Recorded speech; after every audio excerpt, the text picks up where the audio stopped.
Behind every athlete, team, or victory is a story. ESPN Films' 30 for 30 podcast brings you these stories. From the producers of the award-winning 30 for 30, these are a new series of audio documentaries, an incredible collection of sports stories that you need to hear to believe. There's a story behind Blue Moon. Blue Moon Belgian White, a Belgian-style wit beer, was born in a ballpark. It started as the Sandlot Brewery inside Coors Field at the beginning of the 1995 baseball season.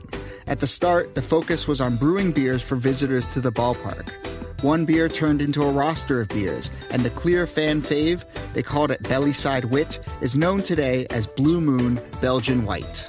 I'm Jody Avirgan. Keep listening to 30 for 30 podcasts because you never know where the next story will unfold.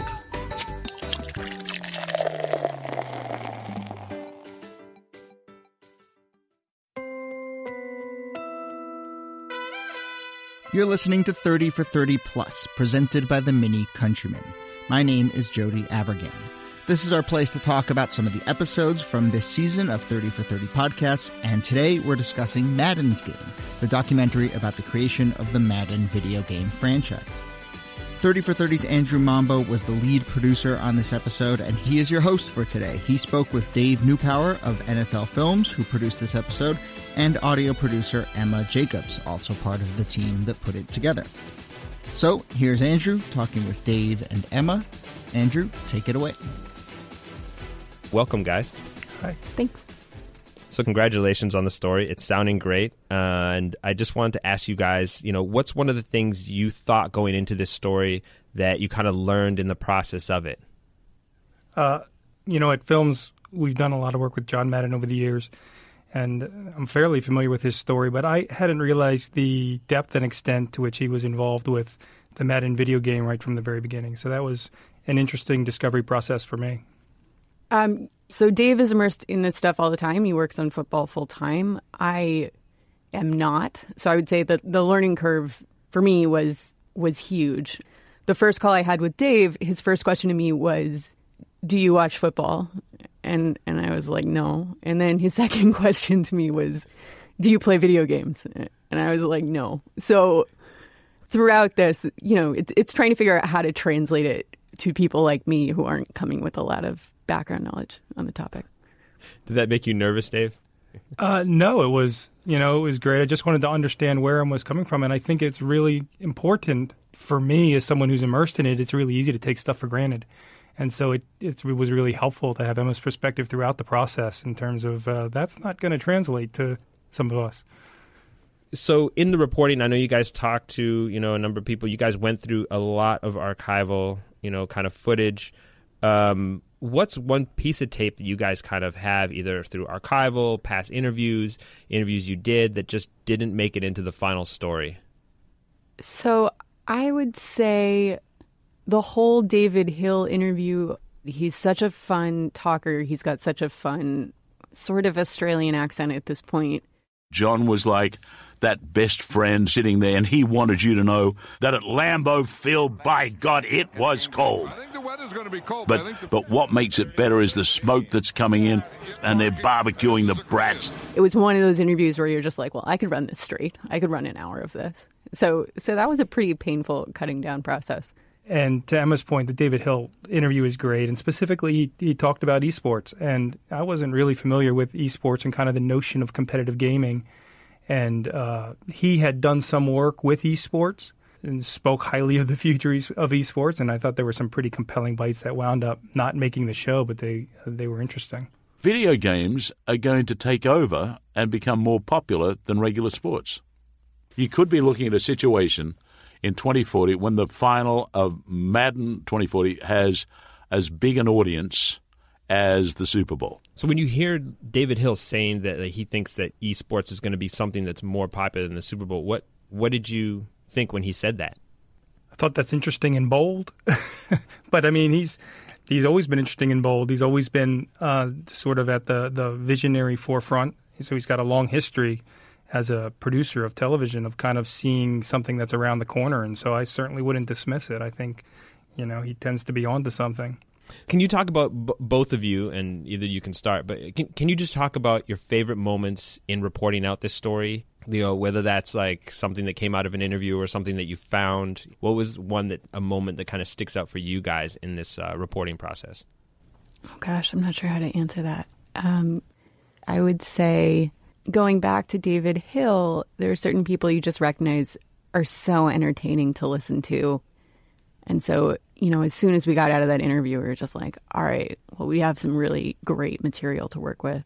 It was interesting to listen to someone who makes TV talk really consciously about their decision-making process of what elements they bring, putting mics around the field, because I don't think I, as someone who's making produced audio, don't think of live television as working a lot like we do in terms of being very conscious of the different elements going into it.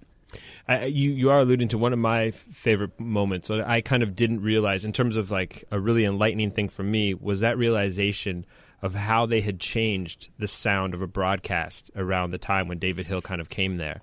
That was really fascinating. Yeah, I agree. And doing the research into that, going through all the old network footage, listening to the games from the 80s and 90s, we kind of have all that stuff in our archives.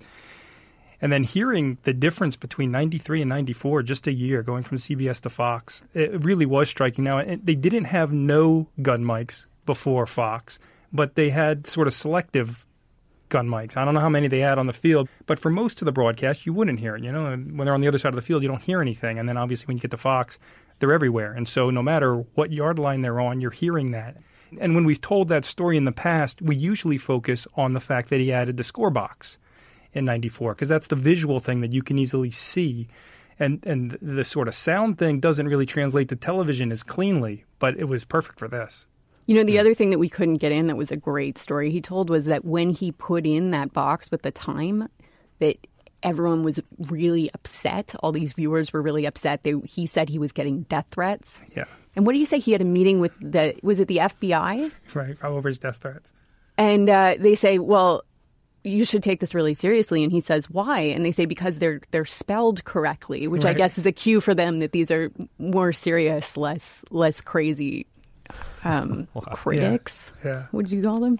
So wait, he had all these death threats just from putting that one thing in the game. Yeah, sort of old school viewers, felt like he was corrupting the game. He was turning it into a video game, and they don't want a video. The 55-year-old viewer doesn't want his game to look like a video game. Whereas, obviously your younger viewer might love it, but it's probably not too different than experimenting with the Madden cam that NBC has done now. It's for people who are used to watching the profile perspective of the game, it's probably not very comfortable for them. But for a younger viewer, it feels like home.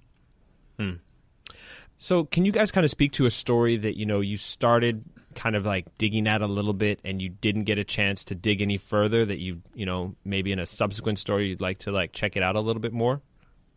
So one of the things I really would have loved to do, but we were told the coaches were not going to be happy about having us in, would be to go see these training situations they now set up with VR, with elements that might come out of Madden or other sorts of simulations to help the players work on different, elements of their game. And that would have been really fun scene to include. So the coaches and trainers, they have, can you kind of paint a picture for me there? What's really happening? The players have virtual reality headsets on and they're going through game film, or are they I think so. And again, they're a little protective of this. This is, their own methods that they've developed. But that I think is we would have loved to go to a stadium during practice and see how exactly these guys actually use this, because it's part of the way, in theory, that the video game is impacting what happens on the field. Yeah, and I feel like that ties to, in the last 10 or however many years, 15 years, you've seen that real push towards cognitive training. So there's all cognitive training of all kinds. I know I was out at Nike however long ago, and they had, kind of cognitive training in the facility. And so I think a lot of people are doing that, and it really is just trying to get players into the habit of recognizing what they see. And it's a lot easier to do it with a headset on than it is to run people out there for, however long it takes, and run through the reps with actual human beings where everybody's having to spend their time doing this. Everybody can instead just put on a headset and get mental reps. How common is that in the league? I don't know. I mean, I think it's common enough that most, if not all, teams have it, or at least I know of a number of teams who have it. I don't know how often they use it or anything like that. That's an interesting little thread that would be nice to pull at, I think. I mean, I would have killed to be able to get into one of these practice sessions. Part 2.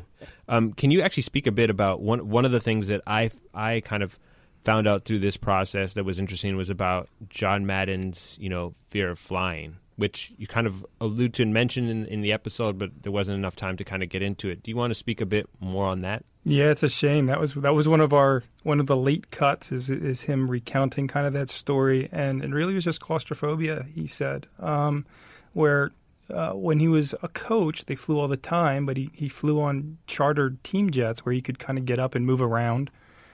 And then once he got into broadcasting, he was stuck on commercial jets where you really nobody's happy with you getting up and moving around much. I flew all the time when I coached, and then after I got out, I had a flight. It was smooth as heck, and this feeling just came over me, and I didn't know what it was, but I couldn't say. I had to get out of there, and it was a panic attack. And so I made a deal that, if I get through this, I'll never get on another airplane if I get through this alive. And so we landed in Houston, and I got off, went to a hotel, took a train home, and never got on another airplane. Obviously, later he became very well known for the Madden Cruiser, but for a time he took trains. And one fun part about it that I thought was interesting that actually got cut earlier on was the whole idea that he had been doing that for a year. He'd been taking trains for a year, and that he'd just say to them, "Oh, where's the next game you have me at? Oh, I got to be in Dallas. Okay, I'll be there. Do you need us to pick you up from the airport? No, I'm fine. Yeah, I'll be at the hotel." He didn't specify. He just kind of let it to people's imagination. He said, it was funny how people just assume that you're going to fly, and then even when he would be there, they just assumed he had flown, kind of thing. And it's kind of a charmingly human thing too, that this guy who otherwise we've been saying throughout lives kind of a charmed life and is kind of a larger than life figure, that he gets claustrophobic. It's sort of his one flaw. I guess my last question is just what else about this topic kind of is out there that maybe what guys would suggest people like read up or listen to or watch or anything like that?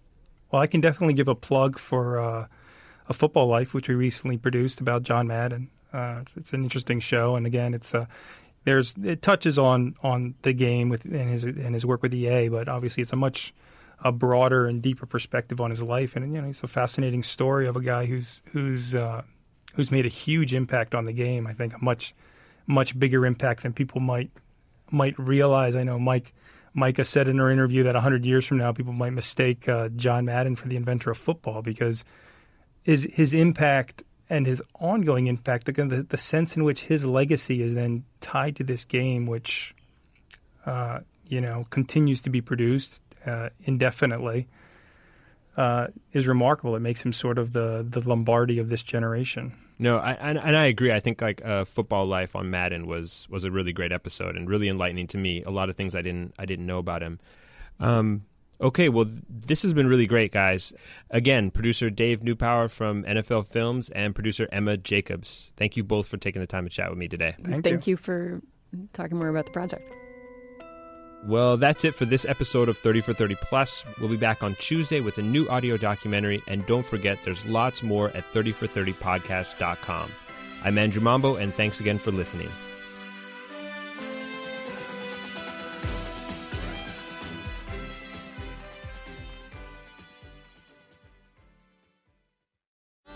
Jody Avirgan here. I'm glad you're enjoying 30 for 30 podcast, part of a special collection of sports audio documentaries from ESPN Films. We're finding the best sports stories for you right now. And to do that, we're behind the wheel of the Mini Countryman, the biggest mini yet. Please proceed to the highlighted route. To find great sports stories, you have to get out into the world and follow your instincts. That's where the Mini Countryman's all-wheel drive comes in handy. With all four, we can chase down a story in the city, the country, and most places in between. No matter what story you're chasing, the Mini Countryman will help you find it. It's available now, and so are 30 for